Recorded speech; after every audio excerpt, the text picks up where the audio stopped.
Rahim. Dear students, Assalamu alaikum. Hoping all of you are fine. Beta, we will continue lesson number 6. Actually, we have covered half of the chapter 6 from the novel Mr. Chips, and the rest of the lesson is to be completed today, and we will also cover our exercise including synonyms and question answers. तो बेटा chapter number 6 जो है, chapter number 6 आपने novel का शुरू कर रखा है. हाफ से ज़्यादा चैप्टर कंप्लीट हो गया है और नेक्स्ट हाफ जो है वो हम पढ़ते हैं. आपके पास है पेज नंबर 14 और पेज नंबर 14 पे लास्ट पैराग्राफ है और हम क्या पढ़ रहे थे कि what changes actually Catherine Bridges brought into the personality of Mr. Chips after their wedding, कि वेडिंग के बाद क्या क्या चेंजेस जो हैं वो कैथरीन ब्रिजेस जो है वो मिस्टर चिप्स की शख्सियत में लाने का सबब बनी थी.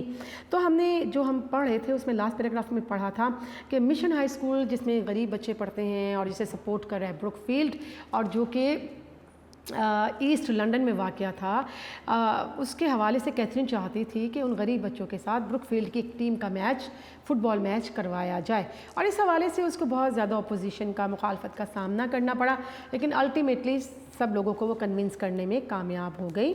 ठीक है जी, तो देखते हैं वो किस तरह से कामयाब होती है. Rather to her surprise he gave way mean yielded. Yield का मतलब बात मान जाना, यानी सबको वो मना रही है और चिप्स को मना रही है कि हमें ब्रुकफील्ड के बच्चों में और मिशन हाई स्कूल के बच्चों में एक मैच जो है वो लाजमी तौर पर अरेंज करना चाहिए. ठीक है, एक गुड विल को प्रमोट करेगी ये चीज़ और वो कह रही है कि हमारा ज़मीर भी मुतमईन रहेगा कि हमने क्लास डिस्टिंक्शन नहीं रखी हुई. तो क्या होता है कि चिप्स जो है उसकी बात को मान जाता है, सरप्राइजिंग है ये चीज़ उसके लिए. एंड सडनली बिकेम अ कीन एडवोकेट ऑफ द प्रपोजल. कीन क्या होगा? एक्यूट, ACUTE, शदीद. एडवोकेट कहते हैं सपोर्टर. और उसका जनाब उसका जो आइडिया था, ये ख्याल जो था मैच के हवाले से कैथरीन का, उसका बहुत बड़ा सपोर्टर बन गया. कौन? Mister Chips. And the volte face होता है कंप्लीट चेंज जी. was so complete that the authorities were taken unaware and found themselves consenting to the dangerous experiment. Consenting क्या होता है? approving. ठीक है, permitting. तो कहा गया है कि ये चेंज जो था, ये तब्दीली जो थी, इस कदर बरजस्ता ये तब्दीली आई है कि अथॉरिटीज़ जो मैनेजमेंट है, इंतज़ामिया जो है, उसको पता ही नहीं चला कि कब उन्होंने इस डेंजरस एक्सपेरिमेंट, इस ख़तरनाक तजुर्बे की इजाज़त इंतज़ामिया की तरफ से भी दे दी गई, जिसके लिए बहुत एफर्ट की थी कैथरीन ने. The boys from popular arrived at Brookfield on Saturday afternoon. हफ्ते की शाम को पॉपुलर, यानी लंदन का एक डिस्ट्रिक्ट है पॉपुलर, वहाँ से मिशन हाई स्कूल के बच्चे पहुँच गए. Played soccer with the school second team, were honourably defeated by 7 goals to 5. School की जो सॉकर टीम थी, फुटबॉल टीम थी, उसके साथ इन्होंने खेला और जनाब इनको 5 के मुकाबले में 7 गोल इनके खिलाफ बनाए गए और इनको शिकस्त हुई. And later had high tea with the school team in the dining hall. और स्कूल के डाइनिंग हॉल में इनको हाई टी ज़ियाफ़त दावत भी दी गई. They then met the head and were shown over the school. उनकी मुलाकात स्कूल के ब्रुकफील्ड के हेड से करवाई गई और स्कूल का दौरा करवाया गया. And chips saw them of. Saw of क्या होगा? सेड फेयरवेल, अलविदा कहना. Said farewell. And chips saw them of at the railway station the evening. और शाम में रेलवे स्टेशन पर चिप्स ने उन्हें अलविदा कहा. Everything had pass without the slightest hitch of any kind. Hitch होगा प्रॉब्लम. हर चीज़ बड़े उम्दा तरीके से, किसी प्रॉब्लम के बग़ैर, मसले के बग़ैर हो गई. मैच हो गया और वो टीम हार गई, लेकिन उनके पास अच्छी यादें थी स्कूल के हवाले से, ब्रुकफील्ड के हवाले से. And it was clear that the visitors were taking away with them a fine an impression as they had left behind. और ये बड़ी अच्छी बात थी कि जो मिशन हाई स्कूल के बच्चे थे वो अपने साथ ब्रुकफील्ड स्कूल का बड़ा अच्छा इंप्रेशन ले गए और बड़ा अच्छा इंप्रेशन यहाँ पर तासुर अपने हवाले से भी छोड़ गए. ठीक है जी. They took back with them also the memory of a charming women who had met them and talk to them ठीक है। और क्या है कि वो अपने साथ उस चार्मिंग लवली उस दिलकश ख़ातून की यादें भी ले गए जिस ख़ातून ने उनसे बातें की थी और उनसे मुलाकात की थी। वो ख़ातून कौन थी? कैथरीन थी। वही तो लाई थी ना मिशन स्कूल के बच्चों को यहाँ पर सॉकर प्ले करने के लिए, फुटबॉल प्ले के लिए। For once years later during the war, a private क्या होता है? Soldier, a soldier, an ordinary soldier, आम सा सिपाही। स्टेशन क्या होगा? stayed, STAYED, at a big military camp near Brookfield, called on बहुत important बेटा एक idiom है। called on का मतलब to pay a short visit, to pay a short visit. तो बहुत सालों के बाद जब जंग अज़ीम का दौरानिया था, बहुत सालों के बाद जंग अज़ीम के दौरानिए में जब ब्रुकफील्ड के पास मिलिट्री कैंप लगे तो एक फ़ौजी चिप से मुलाकात के लिए आया and said he had been one of that first visiting team. और इसने चिप से कहा कि वो जो पहली टीम आई थी मिशन स्कूल से, मैं उस टीम के साथ आया था। Chips gave him T and chatted with him, talked. Chips ने जनाब उसको चाय पिलाई, उसके साथ गपशप लगाई। टिल एट लेंथ क्या होता है? At last. Shaking hands the man said, फिर बिलाखिर उस आदमी ने मुसाफा करते हुए सिपाही ने कहा, फौजी ने कहा, and how is the Mrs sir, I remember her very well. जनाब आपकी मिसेस कैसी हैं, बेगम कैसी हैं, मुझे वो बड़ी अच्छी तरह से याद है। Do you? Chips answered ईगरली excitedly. Chips ने बड़े पुरजोश अंदाज में कहा कि क्या तुम्हें याद है? डू यू रिमेंबर हर, क्या तुम्हें वो खातून याद है? Rather I should think any one would. तो उस फौजी ने कहा कि मेरा ख्याल है कि सभी को वो खातून याद होंगी। And chips replied, they do not, you know, at least not here, boys come and go, new faces all the time, memories do not last, even masters do not stay for ever. तो chips ने जवाब में कहा, नहीं, यहाँ पर ज़्यादा यानी they do not know, you know, कि यहाँ के लोग जो हैं मेरी बीवी के बारे में कुछ भी नहीं जानते और नए लड़के आते हैं और चले जाते हैं, हर दफ़ा नए चेहरे हैं और यादें ज़्यादा देर तक नहीं रहती हैं। Even masters do not stay for ever, यहाँ तक फॉर एवर होगा और टू स्टे फॉर लॉन्गर, ठीक है। तो कहा गया यहाँ तक के जो मास्टर्स हैं, उस्ताद हैं, वो भी ज़्यादा स्टे नहीं करते, चले जाते हैं। Since last year when old Gribble retired, he was the school butler क्या होता है? कुक, COOK, कुक, बावर्ची। There hasn't been anyone here who ever saw my wife. और पिछले साल जबकि ओल्ड बूढ़ा ग्रिबल रिटायर हो गया था, जो यहाँ का बावर्ची था, उसके जाने के बाद तो अब कोई भी ऐसा नहीं रहा जिसे मेरी बेगम याद हो। बेटे आपको सवाल आ जाता है, हु वाज ओल्ड ग्रिबल, और बच्चे अक्सर कहते हैं हमने तो पढ़ा ही नहीं ग्रिबल के बारे में, इसको अंडरलाइन कर लें। ओल्ड ग्रिबल जो था वो कुक था, बावर्ची था, कहाँ? उस बोर्डिंग हाउस में, ब्रुकफील्ड के बोर्डिंग हाउस में, ठीक है। तो उसका हवाला दिया है चिप्स ने कि जब से वो रिटायर्ड हुआ उसके बाद तो किसी को भी मेरी बेगम याद नहीं है। She died, you know, less than a year after you visit in 98। कि तो तुम्हें याद है कि जब तुम लोगों की टीम, मैं तुम्हें यानी बताना चाहता हूँ कि तुम लोगों की टीम के आने के बाद तकरीबन 1 साल से भी कम अर्सा गुजरा होगा कि मेरी बेगम जो है, मिसिस जो कैथरीन ब्रिजेस हैं, 1898 में वफ़ात पा गई थी। I am real sorry to hear that sir. तो ये बात सुनकर वो सोल्जर क्या कहते हैं कि मुझे ये सुनकर बहुत अफसोस हुआ जनाब। There is 2 or 3 of my pals क्या होते हैं? फ्रेंड्स, दोस्त। Anyhow who remember her clear as anything though we didn't see her that worst क्या होगा? That worst after that time. कहते हैं मेरे 2-3 दोस्त और भी हैं जिन्हें वो खातून कैथरीन ब्रिजेस अच्छी तरह से याद है, अगरचे हमने उस इवेंट के बाद उनको कभी नहीं देखा, लेकिन we do remember her very well. Yes we remember her all right. हाँ, हमें वो बाखूबी याद है। I am glad that was a grand day, grand क्या होगा? Great day we all had and a fine game too. कहता हाँ मैं बहुत खुश हूँ और वो बहुत ही एक अच्छा उम्दा दिन था और बड़ी अच्छी गेम भी हुई थी उस दिन। One of the best days that I ever had in my life. अब वो सोल्जर कहता है कि मेरी ज़िंदगी के जो बेहतरीन दिनों में से वो एक दिन था। Wish it was then and not next to it, I am off to France tomorrow. काश वही दिन रहते और कुछ ना होता, क्योंकि जंग अज़ीम का ज़माना है, अपने वतन के लिए, ब्रिटेन के लिए, ग्रेट ब्रिटेन के लिए सब लड़ रहे हैं, महास में हैं। तो वो क्या कहता है कि I am off to France tomorrow, कि मैं भी कल फ्रांस के महास पर जा रहा हूँ। ठीक है जी, ये सोल्जर की से बात हुई है चिप्स की। अ मंथ और so later Chips heard that he had been killed at Passchendaele. और एक महीना या इससे भी कुछ वक्त ज़्यादा गुजरा होगा कि चिप्स ने खबर सुनी कि पेस्टेंडल के मकाम पर वो जो फ़ौजी था वो मारा गया था, महाज़ जंग पर मारा गया था। ठीक है बेटे, आपका चैप्टर नंबर 6 जो है वो कंप्लीट हो गया। अब इसकी एक्सरसाइज की तरफ आते हैं। आप अपने नोट्स खोल लीजिएगा, उसमें देख लेते हैं, इसमें सिनोनिम्स पढ़ते हैं और इम्पोर्टेंट क्वेश्चन कौन कौन से बनते हैं उन्हें भी देख लेते हैं। जी बेटे, चैप्टर नंबर 6 के सिनोनिम्स देखिएगा। Number 1 is triumphant. ट्रायम्फेंट का मतलब क्या होता है? एक्सल्टेंट, जुबिलेंट, पुरमुसरत, फतेह। ठीक है जी, एक्सल्टेंट, जुबिलेंट। तो यहाँ पर ए ऑप्शन है एक्सल्टेंट, ये इसका आंसर होगा। नंबर 2 है इमेंसली। इमेंसली होगा to a great degree, to a great degree, infinitely. Infinitely one word है, तो आपके पास बी ऑप्शन है इन्फिनिटली इसका आंसर।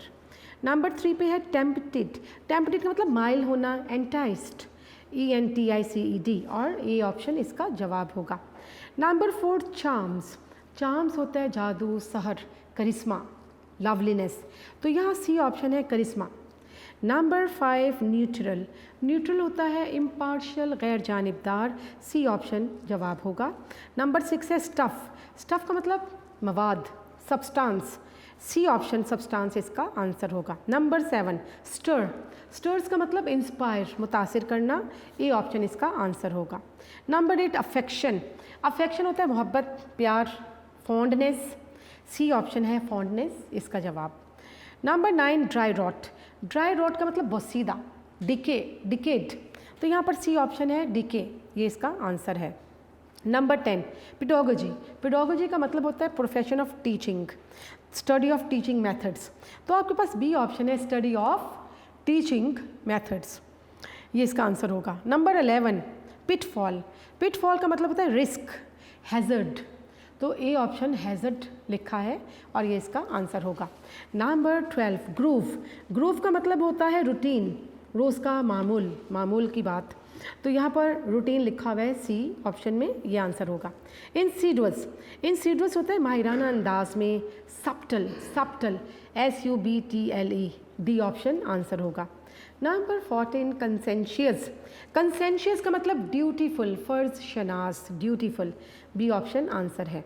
स्पार्कल का मतलब शाइन, चमकना, डी ऑप्शन शाइन आंसर है। नंबर 16 एडवेंचरसली, बड़ी जुरतमंदाना अंदाज में, डेयरिंगली, सी ऑप्शन है डेयरिंगली इसका आंसर।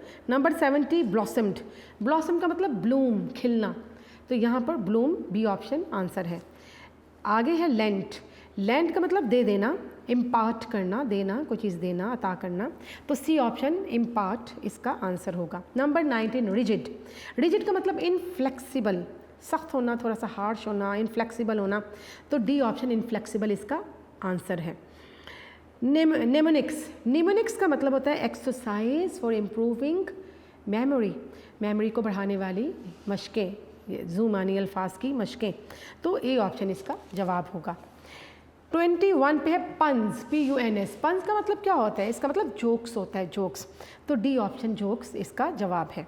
नंबर 22 पेट्रिशियंस। हमने बात की थी पेट्रिशियंस कौन होते हैं? अपर क्लास रोमन्स, उमरा, रोम के उमरा, तो यहाँ पर C option, D option upper class romans इसका आंसर है। नंबर 23 पे वर्ड है पिलिबियंस। पिलिबियंस कौन होते हैं? लोअर क्लास रोमन्स, तो यहाँ पर सी ऑप्शन जवाब होगा। फिर 24 पे कन्फ्यूट। कन्फ्यूट का मतलब होता है अपोज करना, टू प्रूव रॉन्ग, किसी को गलत साबित करना, इसको रिफ्यूट भी कहते हैं, तो सी ऑप्शन रिफ्यूट इसका आंसर होगा। Number 25 radical. रेडिकल का मतलब रेवोल्यूशनरी, इनकलाबी। एब्सॉर्ब्ड। एब्सॉर्ब का मतलब एजिमिलेट करना, टू टेक डीप इंटरेस्ट, एजिमिलेट, तो यहाँ पर डी ऑप्शन एजिमिलेट होगा, टू टेक डीप इंटरेस्ट। आगे देखते हैं 27 पर कंजर्वेटिव। कंजर्वेटिव होता है दकियानूसी, पुराने ख्यालात रखने वाला, कन्वेंशनल, तो डी ऑप्शन आंसर होगा। 28 वर्कड अपॉन, वर्कड अपॉन होता है मुतासिर करना, इन्फ्लुएंस्ड, तो डी ऑप्शन आंसर होगा। नंबर 29 एमेलगम, एमेलगम का मतलब होता है ब्लेंड, आमेजिश, तो यहाँ पर सी ऑप्शन ब्लेंड आंसर है। परसुएड का मतलब कन्विंस, तो यहाँ पर परसुएडेड का मतलब ए ऑप्शन जवाब लिखा हुआ है, कन्विंस्ड। 31 पे है जेनरसली, फराग दिलाना तौर पर, यानी मैग्नैनिमसली, तो यहाँ पर ऑप्शन है आपके पास सी मैग्नैनिमसली, और ये आंसर है। 32 आपके पास वर्ड है सॉकर, और सॉकर फुटबॉल को कहा जाता है, तो यहाँ पर डी ऑप्शन फुटबॉल है। नंबर 33 फ्रॉस्टी, फ्रॉस्टी का मतलब अनफ्रेंडली, सर्द मोहर सा, खुश्क मिजाज रवैया, तो यहाँ पर ए अनफ्रेंडली ऑप्शन है। नंबर 34 पे है वॉन्टन, वॉन्टन का मतलब होता है विलफुल, विलफुल होता है जानबूझकर, बिला वजह, तो यहाँ पर ए ऑप्शन विलफुल इसका आंसर है। नंबर 35 स्लम, स्लम क्या होता है कच्ची आबादियों के रिहाइश, कच्ची आबादियाँ, कच्ची आबादी के रिहायशी, अंडर प्रिविलेज्ड एरियाज़ कहा जाता है, तो आपके पास ऑप्शन ए इसका आंसर होगा। 36 पे आ गया सीरीन, सीरीन का मतलब होता है ट्रैंक्विल, बड़े पुरसकून, मुतमईन, बी ऑप्शन इसका जवाब है। 37 पे है कंसेंटिंग, कंसेंट का मतलब किसी बात को मान लेना, यानी असीड करना, तो यहाँ पर ए ऑप्शन असीडिंग इसका जवाब है। फिर है लैड, LAD लैड, लैड का मतलब होता है बॉय, लड़का, लैड्स है, तो डी ऑप्शन बॉयज़ लिखा है, ये इसका आंसर होगा। होलीगन्स, होलीगन्स का मतलब होता है बदमाश, गुंडा, रुफियन, तो यहाँ पर रुफियन लिखा हुआ है, C option. Number 40 persisted, persisted का मतलब अब इसरार करना, अपनी बात को कंटिन्यू करना, कंटिन्यूड, तो यहाँ पर बी ऑप्शन है कंटिन्यूड, और इसका जवाब भी है। फिर है keep them at arms length का मतलब किसी को दूर रखना, अपने से दूर रखना, टू एवॉइड, एवॉइडिंग, तो यहाँ पर बी ऑप्शन एवॉइडिंग इसका आंसर होगा। नंबर 42 स्टिकिंग, स्टिकिंग का मतलब होता है गिविंग अप, छोड़ देना, तर्क कर देना, B option giving up answer है। Number 43 gave way, gave way का मतलब होता है माइल हो जाना, यील्डेड, और यहाँ पर डी ऑप्शन यील्डेड इसका आंसर होगा। नंबर 44 एडवोकेट, एडवोकेट का मतलब support, supporter, he was advocate, advocate mean supporter, तो यहाँ पर सी ऑप्शन सपोर्टर इसका आंसर है। Number 45 volte face, volte face का मतलब होता है मुकम्मल तब्दीली, complete change, A option complete change इसका आंसर होगा। 46 saw them off, see off करना क्या होता है टू से फेयरवेल, तो यहाँ पर सॉ देम ऑफ है, तो सेड फेयरवेल आ जाएगा, ए ऑप्शन आंसर है। नंबर 47 हिच, हिच होता है प्रॉब्लम, तो यहाँ पर बी ऑप्शन प्रॉब्लम लिखा है, इसका जवाब है। 48 है ईगरली, ईगरली होगा बड़े पुरजोश अंदाज में, एक्साइटेडली, पैशनेटली, तो यहाँ पर डी ऑप्शन एक्साइटेडली इसका आंसर होगा। 49 है बटलर, बटलर कौन होते हैं, कुक होता है, बावर्ची, तो ए ऑप्शन जवाब है। लास्ट आपका सेंटेंस आ गया पॉल्स, पॉल्स क्या होते हैं, फ्रेंड को कहा जाता है, दोस्तों को कहा जाता है, तो डी ऑप्शन पे फ्रेंड्स लिखा है, और यही इसका जवाब होगा। जी बेटे, इसके क्वेश्चन आंसर्स जो हैं उनकी जानिब आते हैं। Question number 1, What is your analysis of Chip's marriage to Catherine? Was Chip's marriage successful or not? Important question है, क्या चिप्स की शादी कामयाबी पर मबनी थी या नहीं। आप देखते हो कि Chips marriage to Katherine Bridges was a great success and it brought really happy changes in the personality of Chips, ठीक है, in the life of Chips. She made him a new man. आगे देखें, how did the wives of other master feel at first about Catherine. हमने पढ़ा था कि they were tempted at first to be jealous of such a lovely women, but later on they begin to like her. शुरू में jealousy महसूस करती थी ख़वातीन, बाद में उसे पसंद करने लगी। What kind of fellow was mister chips before marriage, marriage से पहले कैसे था हमने पढ़ा। He was dry नेचर्ड, he was neutral sort of persons, he was liked in Brookfield in general, but he had not that popularity and love of the students which he was looking for. He was not popular indeed. कब? Before marriage. How long had Chips been serving in Brookfield before marriage? Marriage से पहले वो कितने साल serve करता रहा था? He had been working for about 25 years before his marriage in the Brookfield. जी, he had been working in the Brookfield for more than 25 years. What was Chip's performance as a teacher before his marriage? इसकी performance कैसी थी? हमने ये पढ़ा कि he used to repeat the same lessons day to day every year and he worked well and he gave service, satisfaction and confidence, everything but not the inspiration or motivation. फिर हम बहुत important सवाल है, very important question, what changes did Katherine bring in Chips? Chips के अंदर क्या क्या changes Catherine लाई है, हम पढ़ते हैं।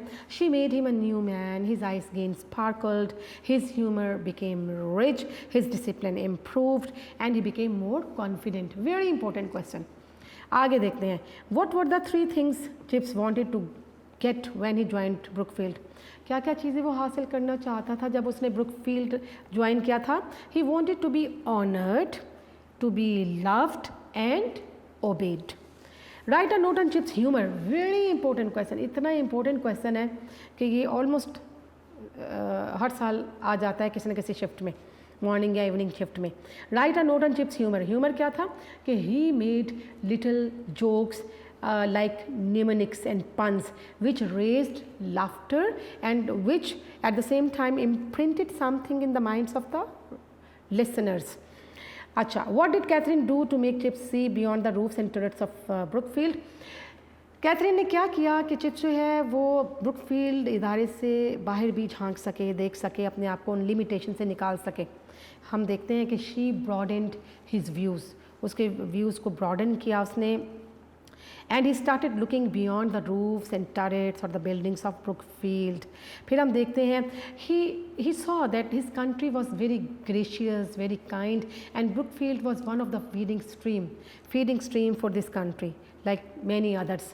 ठीक है, उस समझता था ब्रुकफील्ड जो है वो भी पूरे मुल्क को सैराब करने वाली जो नदियाँ हैं, जो इदारे हैं, उनमें से एक इदारा है। What were the political ideas of Chips? Chips के पॉलिटिकल आइडियाज़ कैसे थे? हमने देखा कि Chips was very conservative in politics, ठीक है। Whereas Catherine she was radical socialist and her young idealism worked upon the mind of Chips gradually. What did Catherine suggest to Chips about the mission in East London? उसने क्या कहा था mission school के साथ क्या किया जाए? She wanted that the mission should come up to Brookfield and play one of the school's 11 at soccer. वो क्या चाहती थी कि मिशन स्कूल की एक टीम जो है वो हमारे स्कूल में आए और हमारी जो स्कूल 11 है उसके साथ फुटबॉल खेले। What was the general opinion of the school opinion at school about boys of the mission in East London? ठीक है जी। What was the general opinion at school about boys of the mission in East London?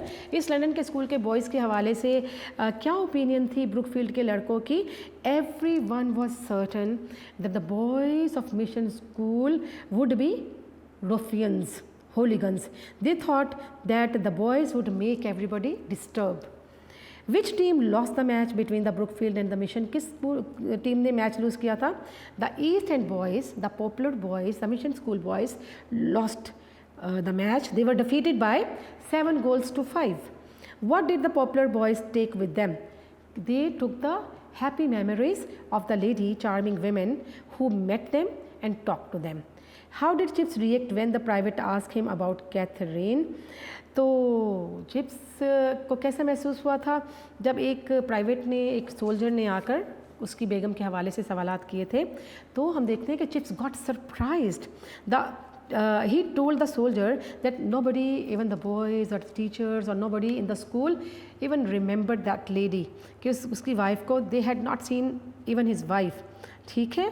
और he also told that soldier that my wife died almost half year after their visit and that was the year 1898। ये आज हमने पढ़ा। Who was Old Gribble? Old Gribble कौन था? He was the cook, he was the school butler and he was the last man at Brookfield who knew about the wife of Mr. Chips. What do you know of the private? Private कौन है यहाँ पर? Private वो soldier है, private का मतलब soldier. तो what do you know of soldier of the private, आप उस सोल्जर के बारे में क्या जानते हैं? देखें, द प्राइवेट और the soldier was one of the popular boys who had visited Brookfield school to play at soccer with schools 11। ये उस टीम के साथ आया था जो कि फ़ुटबॉल खेलने स्कूल में आए थे, ठीक है। And he even had a very vivid recollection and a memory of that charming lady who talked to these boys, ठीक है। और हमें ये भी बताया गया कि this soldier was killed in Passchendaele, कि पास्चेंडल के मकाम पर ये मारा गया था, ठीक है। ये हमने लास्ट लाइन में लेसन की पढ़ा था। बेटे ये वाला लेसन जो है ये आपका हो गया कंप्लीट।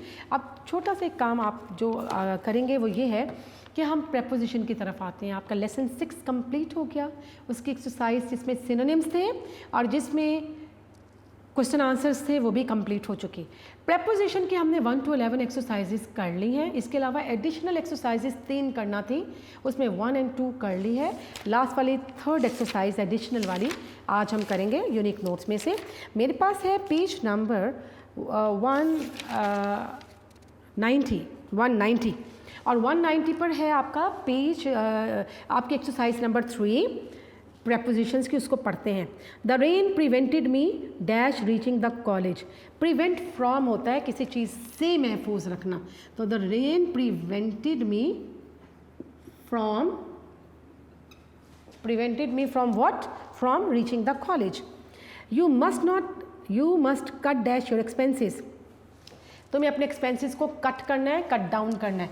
कट डाउन का मतलब होता है रिडक्शन। कट डाउन मीन आपका ये इडियम भी है कट डाउन, ठीक है। रिड्यूस, तुम्हें अपने एक्सपेंसेस को, अखराजात को रिड्यूस करना है, कम करना है।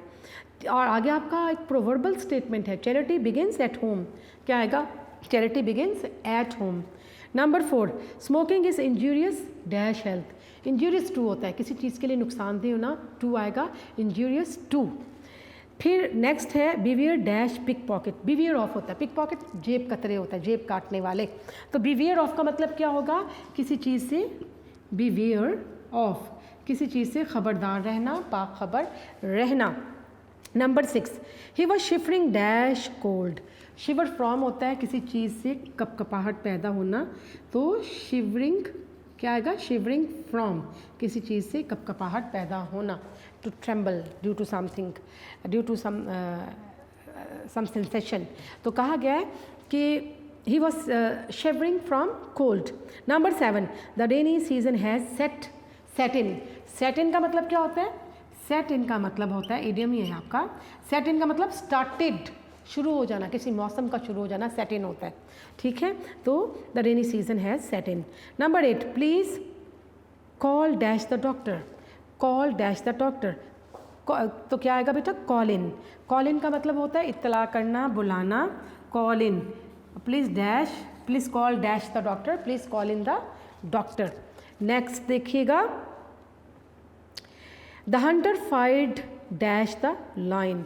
फायर्ड, या आपके पास एक वर्ब आ गया फायर एट। फायर एट होता है किसी चीज़ पर निशाना बांधना, तो the hunter fired at the line. Number 10, his uncle brought him dash. Brought him कि उसके अंकल ने क्या किया? ब्रिंग अप किया है, उसे ब्रॉट अप किया है, तो यहाँ पर brought him up. Brought up आएगा परवरिश करना भी। ये बहुत कॉमन से आपके पास वर्ड्स आ रहे हैं जो जिनसे आप ऑलरेडी फेमिलियर्स भी हैं। ब्रिंग अप है, ब्रिंग अप एक आपके फ्रेजल में आ जाता है, फ्रेजल वर्ब में ब्रिंग अप, ब्रॉट अप, तो आ जाएगा his uncle brought him up. बेटी आपकी प्रेपोजिशन की सारी एक्सरसाइजेज अब कंप्लीट हो गई। एक्सरसाइज नंबर 1 to 11 हमने कर ली थी। एडिशनल एक्सरसाइजेज में से आपकी 1, 2 and 3 एक्सरसाइज शामिल थी। 1, 2 and 3 वो भी अभी आपकी कंप्लीट हो गई है।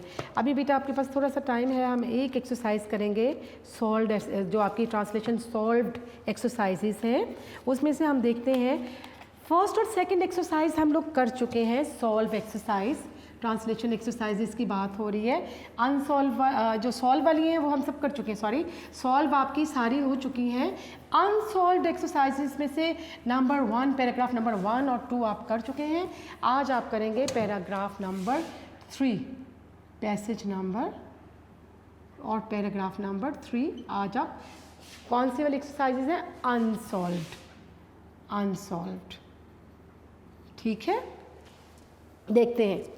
आपके पास बेटा आता है, इस्लामी रियासत में कोई मखसूस तबका अपने कवानीन और नज़रियात अवाम पर मुसल्लत नहीं कर सकता। मखसूस तबका क्या होगा? Peculiar, peculiar class or group. मुसल्लत करना, इम्पोज। नज़रियात क्या होगा? आइडियोलॉजीज़। कवानीन क्या होगा? Laws.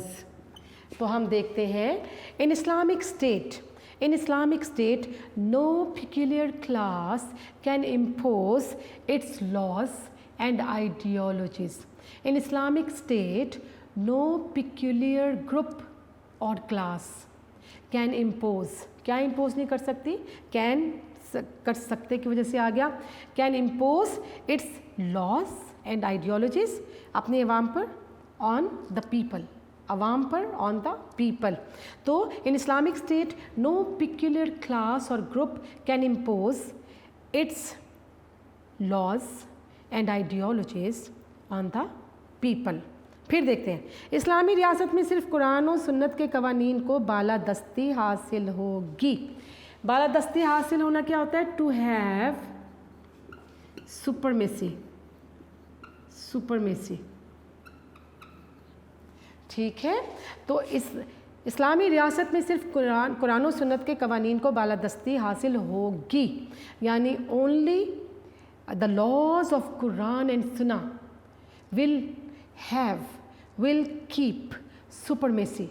Only the laws of Quran and Sunnah will keep supremacy, किसमें? In Islamic State. ठीक है, only the laws of Quran and Sunnah will keep supremacy in the Islamic State, in the Islamic State. हुकूमत अवाम की नुमाइंदा होगी। नुमाइंदा क्या होगी? रिप्रेजेंटेटिव। नुमाइंदा के लिए हम करेंगे इस्तेमाल वर्ड रिप्रेजेंटेटिव।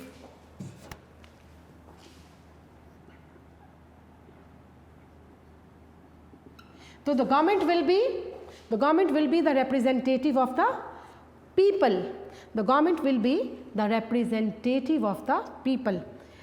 पार्लियामेंट अवाम की राय से मुंतखब होगी। पार्लियामेंट की स्पेलिंग देख लें। पार्लियामेंट विल बी सिलेक्टेड, मुंतखब होगी, विल बी सिलेक्टेड थ्रू, अवाम की राय के ज़रिए क्या होगा? Through public opinion. तो parliament will be selected through public opinion. Next देखें, वो मामलात अफेयर्स जिनके मुतालिक खुदा ने कोई सरीहन हुक्म नहीं दिया, मुसलमानों के इजमा से तय होंगे। इजमा क्या होता है? Consensus, consensus.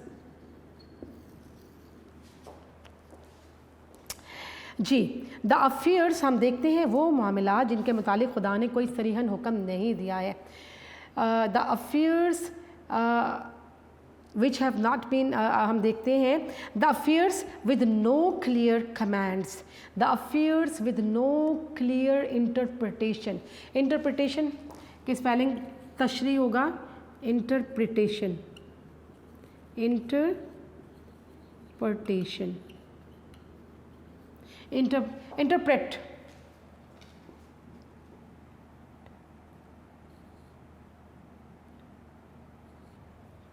इंटरप्रेट से इंटरप्रिटेशन।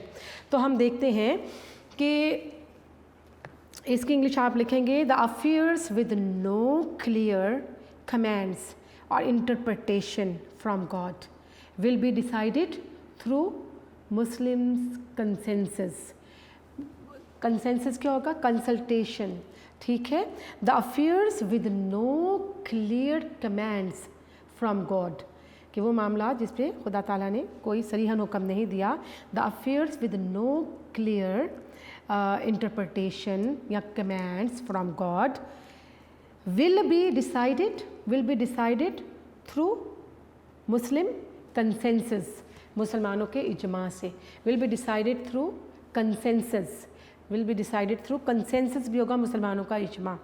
ठीक है, नेक्स्ट देखें बेटे, खुदा के अहकाम की तशरीह तमाम मुसलमान जो मज़हबी मामलात का इल्म रखते हैं करेंगे। खुदा के अहकाम की तशरीह, द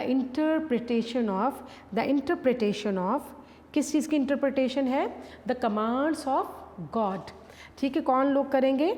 जो मज़हबी मामलात का इल्म रखते होंगे।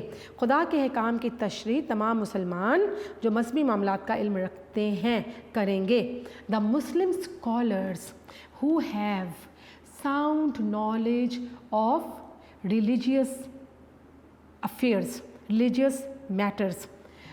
The Muslim scholars who have sound knowledge of religious matters, of religious affairs will क्या करेंगे? Will interpret, किसको interpret करेंगे? Will interpret the commands of God. ठीक है, the Muslim scholars with sound knowledge of religious affairs will interpret, किस चीज़ को interpret करेंगे? Will interpret the commands of God.